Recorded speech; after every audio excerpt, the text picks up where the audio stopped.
हरिओम तत्सत। होली। हर वर्ष हम होली मनाते हैं।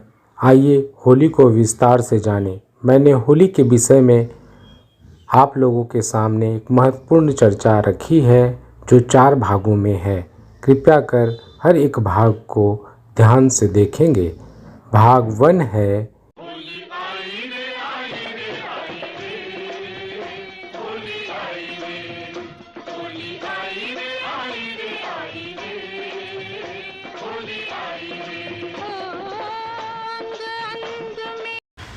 होली। बसंत ऋतु में मनाया जाने वाला एक महत्वपूर्ण भारतीय और नेपाली लोगों का त्यौहार है।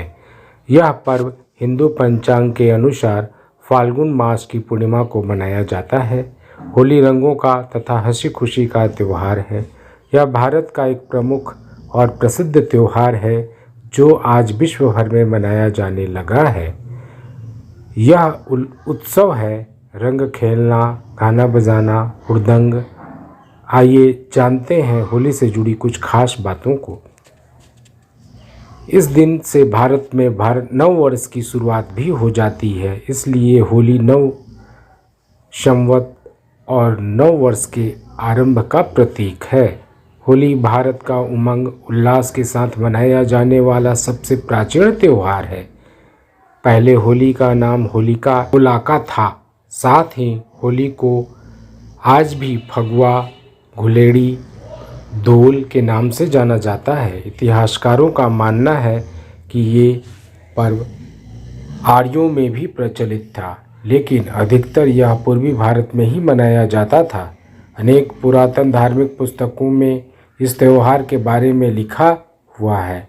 इसमें खास तौर पर जैमिनी के पूर्व मीमांसा सूत्र और कथा गार्ग्य सूत्र शामिल हैं।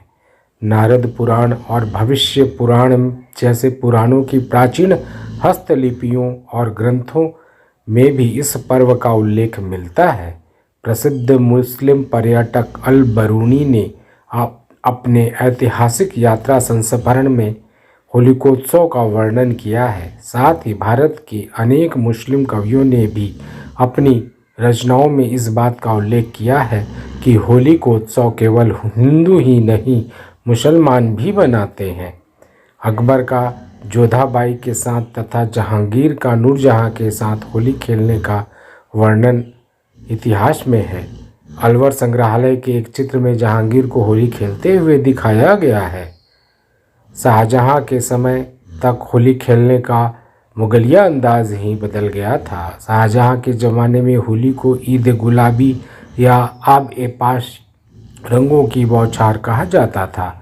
मुगल बादशाह बहादुर शाह जफर के बारे में प्रसिद्ध है कि होली पर उनके मंत्री उन्हें रंग लगाने जाया करते थे। वहीं हिंदी साहित्य में कृष्ण की लीलाओं में भी होली का विस्तार से चर्चा है।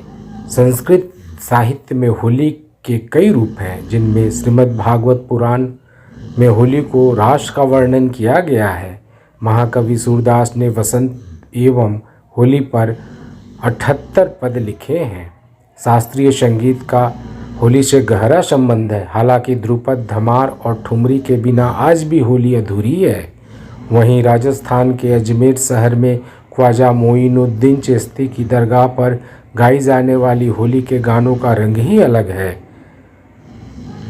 बस इस भाग में इतना ही। अगली चर्चा अगले भाग में होगी। कृपया जरूर देखें।